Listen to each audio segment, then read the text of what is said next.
ایک one go میں بھی ہو سکتا ہے یا 10-15 منٹ جیسے اپنا سیل فون دیکھنا, اور اس طرح سے اگر ٹائم کیلکولیٹ کریں تو ہر ایک نوجوان کو 3-4 گھنٹے کم سے کم سوشل میڈیا پہ ٹائم گزار رہا ہے. 18 گھنٹے گزارتے ہیں. ہاں obviously یہ تو ایک ایکسٹریم پہ چیز ہے, بالکل 18 گھنٹے بھی ہے, یہ ایکسٹریم پہ ہے. لیکن اگر ہم دوسری ایکسٹریم پہ دیکھیں کہ لوور لیول پہ دیکھیں تو کم سے کم 3-4 گھنٹے تو ہر کوئی گزار رہا ہے. اب اس میں ہوتا کیا ہے, جتنا ہم زیادہ سوشل میڈیا پہ ٹائم گزارتے ہیں, جتنا ہم اس کے نا ایک علیحدہ سے ڈائنامکس ہے. سوشل میڈیا پہ ٹائم گزارنا, اس کو چیزوں کو دیکھنا, گیجٹس میں انوالو ہونا, اس سے ہماری باڈی میں ڈوپامین ریلیز ہوتا ہے. آسان زبان میں ڈوپامین ایک ہارمون ہے جو کہ ہمارا برین ہماری باڈی میں ریلیز کرتا ہے. اب جب برین سے ایک کیمیکل, ایک ہارمون ہماری باڈی میں ریلیز ہوگا تو obviously اس کا کوئی نہ کوئی بیہیویئرل جو ہے ایفیکٹ ہوگا. اب وہ جو بیہیویئر کا ایفیکٹ ہے وہ اس طرح سے ہوتا ہے کہ ہم ٹینشن میں جاتے ہیں, ہم سٹریس میں جاتے ہیں. اس کے علاوہ جیسے آپ نے بتایا کہ ایکسیڈنٹ وغیرہ ہوتے ہیں, تو نو ڈاؤٹ کہ یہ سارا جو ہماری باڈی میں سوشل میڈیا کی وجہ سے فیزیولوجیکلی ڈوپامین کیمیکل ہماری باڈی میں ریلیز ہو رہا ہے, اس کی وجہ سے ہے. ایک تو یہ فیکٹر ہو گیا. اب دوسری بات جو آپ نے کہی کہ اگر کسی کو یوٹیوب پہ لائکس نہ ملے اور اس کو دوسری چیزیں اس کے سراہا نہ جائے تو یہ اپنے آپ میں ایک بڑی ایک ڈپریشن کی بات ہے. اچھا یہ نا اس کی ذرا براڈر پرسپیکٹو میں دیکھیں, یہ ایک سوشل میڈیا میں جو کہ سوشل میڈیا سٹار ہیں یا ایون کہ دوسرے میڈیا کے بھی جو سٹار ہیں, تو اب ظاہری بات ہے کہ ہمیں ایک کوئی کام کرتے کرتے کسی پروفیشن میں آتے آتے ہمیں کچھ عادات میں ہم مبتلا ہو جاتے ہیں. جیسے کہ اگر یوٹیوبر ہے یا کوئی فیس بک یوز کرتا ہے, اس پہ کوئی ٹک ٹاک سٹار ہے, تو لائکس لینے کی عادت, سراہے جانے کی عادت, لوگوں کی توجہ حاصل کرنے کی عادت, تو obviously وہ تو پھر آپ کو پتہ ہے کہ پروفیشن کے حساب سے ہمیں اس کی عادت پڑ جاتی ہے. اب جب وہ ہماری ایک عادت پوری نہ ہو سکے کہ اگر کسی نے کوئی یوٹیوب پہ اپلوڈ کیا یا ٹک ٹاک پہ کیا تو اس کو مطلوبہ ہدف اس کے نہ حاصل ہوئے جتنے وہ لائکس. یہی نہیں ہے کہ آپ کی توقعات کے مطابق, آپ کی سوچ کے مطابق اگر کسی دوسرے کا کنٹینٹ نہیں ہے پھر بھی آپ کو ڈپریشن ہو رہا ہے. سیاسی وابستگی آپ کی ایک جماعت سے, اگر دوسری جماعت کے بارے میں کوئی تعریف کر رہا ہے یا برائی کر رہا ہے تو بھی آپ ڈپریشن میں آ جاتے ہیں اور ابرپٹ ریئیکشنز آتے ہیں. جی بالکل, یہ اس کا ایک تیسرا اسپیکٹ ہے کہ اگر کوئی شخص سوشل میڈیا پہ اتنا ٹائم گزار رہا ہے اور obviously اس کی وابستگی ہے, جیسے آپ نے بتایا کسی سیاسی جماعت سے ہے, کسی مذہبی جماعت سے یا کسی طرح کی بھی اس کی لائکس اور ڈس لائکس ہیں, تو اس نے ایک پوری اس کو ایک دنیا بنا لیا ہے. اگر اس کے ایکسپیکٹیشنز کے اکارڈنگلی نو ڈاؤٹ کے ٹرینڈز نہ چلیں تو اس پہ بھی اس کو ڈپریشن ہو جاتا ہے, اور اس میں بھی اس کو ایک بیہیویئرل جو ہے اس کے مسئلے وغیرہ شروع ہو جاتے ہیں. اب یہ اس کا ایک دوسرا اسپیکٹ ہے. لیکن جس میں ہم پہلے اسپیکٹ میں آپ کو بات کر رہا تھا کہ جو لوگوں کو سراہے جانے کی عادت پڑ جاتی ہے, آپ نے دیکھا ہے کہ بڑا مشہور ہمارے ایک ٹی وی سٹار ہی تھے, بڑے ان کو بڑی جو شہرت کی بلندیوں پہ پہنچے, لیکن ایک واقعہ کی وجہ سے شاید وہ اتنے زیادہ ڈپریشن میں چلے گئے کہ پھر وہ ایکسپائر ہو گئے, وہ نہیں اس کو برداشت کر سکے. تو یہ ایک ڈائنامکس بن جاتے ہیں جب ہم سوشل میڈیا یا کوئی میڈیا یوز کرتے رہتے ہیں. ہمارا ایک تھریش ہولڈ سیٹ ہو جاتا ہے کہ اب میرا یہ تھریش ہولڈ ہے, میں اتنا سراہا جانا چاہتا ہوں یا چاہتی ہوں, مجھے یہ چیزیں میری مرضی کے مطابق ہونی چاہیے. اگر وہ بعض اوقات نہیں ہوتی تب بھی اس میں بھی ہم ڈپریشن وغیرہ میں چلے جاتے ہیں. اور خاص طور پہ جو نوجوان طبقہ ہے, کیونکہ دیکھیں جو تو ٹین ایج سے باہر آ گیا, جیسے ابھی آپ نے اسپاؤس کا, سپورٹ کا بھی ذکر کیا, جو کہ میریڈ ہیں, جو کہ پروفیشنل ہیں, وہ قدرے ان کے جو مائنڈ ہیں وہ ذرا اسٹریم لائن ہو جاتے ہیں, قدرے ان کو سپورٹ مل جاتی ہے. وہ جو نوجوانی میں اکثر ہم نے دیکھا ہے کہ کچھ لوگ شرارتیں کرتے ہیں, اس ایج میں جا کے وہ بڑے مؤدب اور بڑے مہذب ہو جاتے ہیں. یہ ایج کا تقاضا ہے, تو ان کو تو بہرحال سپورٹ مل جاتی ہے اور ان کے مائنڈ میک اپ بھی ایسا بن جاتا ہے کہ وہ ذرا اپنے آپ کو کنٹرول کر لیتے ہیں اور چیزوں کو برداشت کر لیتے ہیں. نوجوان نہیں کر پاتے, کیونکہ اب اس میں ایک اور چیز بھی تو ہے نا, جیسے آپ نے سوشل میڈیا کا ذکر کیا. سوشل میڈیا, آج کی لائف, اور خاص طور پہ آج کی لائف کی سٹرگل, اور چوتھے نوجوان, ان ساری چیزوں کو اگر اکٹھا کر کے دیکھیں تو آپ دیکھیں کہ نوجوان کے اوپر تو پریشر ہی بہت ہے, چاہے وہ ایجوکیٹڈ ہے یا چاہے وہ ان ایجوکیٹڈ ہے, چاہے وہ ہائیلی کوالیفائڈ ہے یا اتنا کوالیفائڈ نہیں ہے, تھوڑی سی ٹیکنیکل سکل بھی رکھتا ہے. آپ دیکھیں کہ کتنا اس پہ پریشر ہے. فائنینشیل پریشر ہوگا, اس کی جو ایکسپیکٹیشنز گھر والوں کی ادھر ادھر کی ہوں گی, وہ اس پہ ایک پریشر ہوگا. اس نے لائف میں بھی سیٹل نہیں ہوا ہوگا, اس کو پتہ نہیں ہے کہ میں نے سیٹل کیسے ہونا ہے. وہ کوشش کر رہا ہے, ہونا بھی چاہتا ہے, اور اگر اسی کا آپ کاؤنٹر پارٹ دیکھیں کہ جو کچھ ٹین ایج سے باہر نکل آئے ہیں, کوئی 30s میں یا 40s میں خاص طور پہ پہنچ گئے ہیں, وہ بالکل اپنی لائف میں جو بھی راستہ انہوں نے اڈاپٹ کرنا تھا وہ اڈاپٹ کر چکے ہیں. ان کو ابھی ایٹ لیسٹ یہ پریشر جو ہے ان پہ نہیں ہے. اور پھر اس پہ دیکھیں نوجوانوں کا پھر یہ بھی ایک تو ہے نا کہ وہ کچھ کرنا بھی چاہتے ہیں. بائی دا وے یہ بڑی پازیٹیو چیز ہے. اگر آپ پاکستان کی یوتھ کو دیکھیں, جو میرا پرسنل ایکسپیرینسز ہے یوتھ کے ساتھ, یہ بڑی انٹیلیجنٹ یوتھ ہے اور کچھ کرنا چاہتی ہے. آپ دیکھیں کہ ڈسپائٹ کہ ہمارے پاس بہت زیادہ فیسلٹیز نہیں بھی ہیں, لیکن پھر بھی ہماری یوتھ نے جو آن لائن ہے وہ دنیا میں اتنے زیادہ کام کر رہے ہیں, اتنی زیادہ فری لانسنگ پاکستان, پازیٹیو چیزیں بالکل موجود ہیں. اچھا, اگر ہم تھوڑی سی نفسیاتی تندرستی کے حوالے سے بات کریں, عموماً کیونکہ آپ خود بھی ٹین ایج کی بات کریں, ٹین ایج میں کوئی نہ کوئی ایسا نیگیٹو تجربہ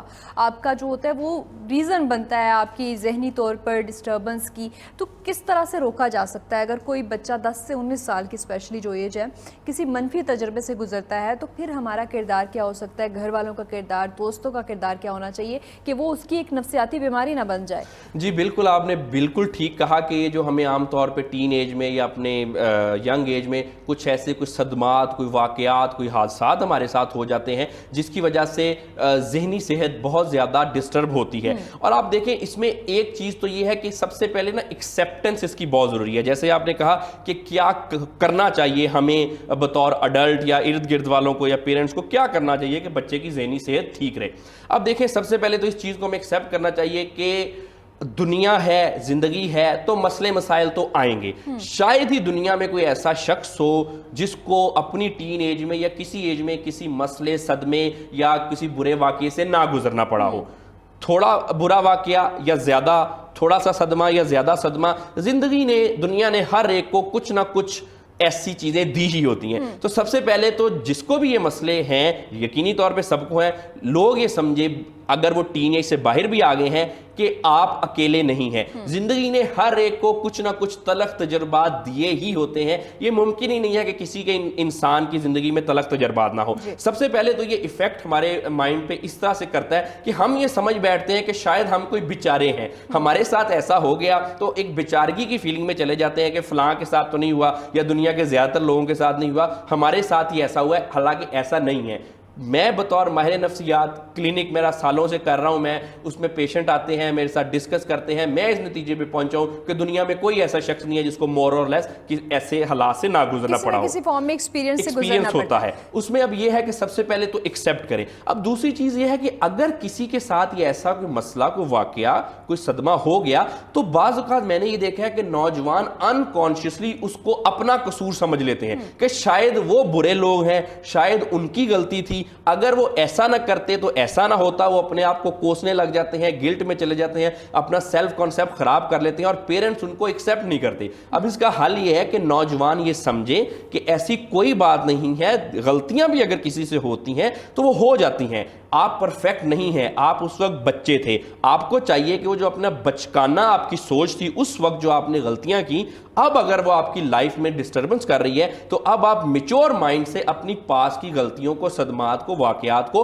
حادثات کو دیکھیں اور اس کو ایکسیپٹ کریں, اپنے آپ کو معاف کریں. اجازت دیں اپنے آپ کو معاف کرنے کی اور اپنے آپ کو جو بھی ہیں اپنے آپ کو ایکسیپٹ کرنے کی. اسی طرح سے پیرنٹس جو ہیں اور ارد گرد کے جو ہمارے بڑے ہیں وہ بھی بچوں کو اجازت دیں ان کو غلطیاں معاف کرنے کی, ان کو ایکسیپٹ کریں. ان کا قصور عام طور پہ زیادہ تر نہیں ہوتا. After all they are teenagers. اب ہم دیکھیں ٹین ایجرز جو ہیں ان سے ہم یہ تو ایکسپیکٹ نہیں کر سکتے کہ ان کی جو ویژن ہے یا ان کا جو وزڈم ہے وہ کہ 40-50 ایئرز یا 60 ایئرز کا ہونا چاہیے. ٹین ایجر تھا, جتنا بھی انٹیلیجنٹ تھا یا تھی یا جو بھی تھا, فائن, اس نے اپنی ایج کے حساب سے کچھ اقدامات کیے, اس میں کچھ غلط بھی ہو سکتے ہیں. سو ایکسیپٹ کریں, معاف کریں اپنے آپ فیلئر کو. ایکسیپٹ کرنا ایک بہت بڑی اچیومنٹ ہوتی ہے. آئی تھنک کہ فیلئر کو ایکسیپٹ نہ کرنا ہی ایک بڑا جو ہے وہ ایک نفسیاتی وجوہات بنتی ہے. اچھا, WHO کی رپورٹ یہ بھی کہتی ہے کہ جو سیڈنس ہے, افسردگی, 10 سے 15 سال کی عمر کے جو نوجوان ہیں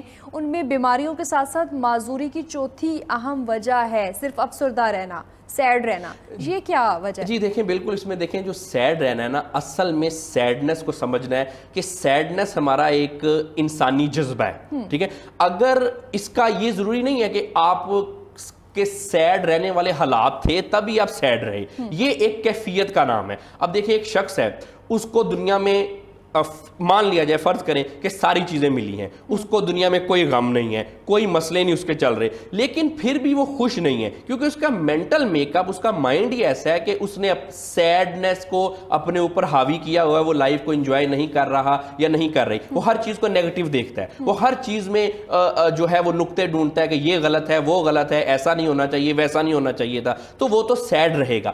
اب اگر اسی کا دوسرا دیکھیں کہ نارمل بندے کو، نارمل جو لائف میں لوگوں کو پرابلمز ہوتی ہیں، تھوڑی بہت لائف میں ہر ایک کو چلتی رہتی ہیں، لیکن ان کو اوور کم کر کے، ان کو صحیح تناظر میں رکھ کے، کہ ان کو ایکسیپٹ کر کے، ٹھیک ہے اگر پرابلم ہے تو ٹھیک ہے میں اس کو حل کر لوں گا، جیسے آپ نے کہا کہ ایکسیپٹ کرنا، ایکسیپٹ کریں کہ یہ آپ سے غلطی ہو گئی تھی، یو آر ناٹ پرفیکٹ، اور پرفیکٹ بننے کی ہمیں کوشش بھی نہیں کرنی چاہیے، اپنے آپ کو اجازت دیں غلطیاں کرنا، غلطیوں سے سیکھنا۔ جب ہم اس تناظر میں ہمارا مینٹل میک اپ ہوتا ہے تو تب ہم پھر سیڈ نہیں ہوتے۔ اب جب اس کو اگر کنیکٹ کریں کہ جیسے آپ نے کہا کہ معذوری کی وجہ سیڈنس، تو دیکھیں سیڈنس سب سے بڑی خود ایک معذوری ہے، کیونکہ اگر مان لیا جائے ایک شخص ہے، اس کا وہ بازو نہیں ہے، یا اس کی کوئی خدا نخواستہ کوئی ٹانگ نہیں ہے، یا ایک آنکھ نہیں ہے، یا کسی اور طرح کی اس کو معذوری ہے، اچھا اگر اس کا مائنڈ ٹھیک ہے، اس کا مینٹل میک اپ ٹھیک ہے، تو آپ دیکھیں وہ زندگی میں عام لوگوں سے زیادہ اچیو کر سکتا ہے اگر وہ یہاں سے سٹرونگ ہو کے چل رہا ہے۔ دنیا میں بہت سارے ایسے لوگ ہیں جنہوں نے دنیا میں بڑی ساری جو ہیں ہائٹ سکسیس کی اچیو کی، وہ معذور لوگ تھے۔ کیوں؟ کیونکہ وہ صرف جسمانی طور پہ معذور تھے، ذہنی طور پہ معذور نہیں تھے۔ جیسے آپ نے سیڈنس کی بات کی، تو یہ معذوری کی وجہ ہونے کے ساتھ ساتھ سیڈنس تو خود ایک معذوری ہے۔ کیسے معذوری ہے؟ ایک شخص ہے، اگر فرض کر لیا جائے اس کی ایک ٹانگ نہیں ہے، تو وہ کیا کرے گا؟ وہ نارمل لوگوں کی طرح بھاگ نہیں سکے گا، وہ زندگی میں تیز فرض کرے چل نہیں سکے گا، جس کی وجہ سے اس کی جو اپرچونٹیز ہے وہ کم ہوگی۔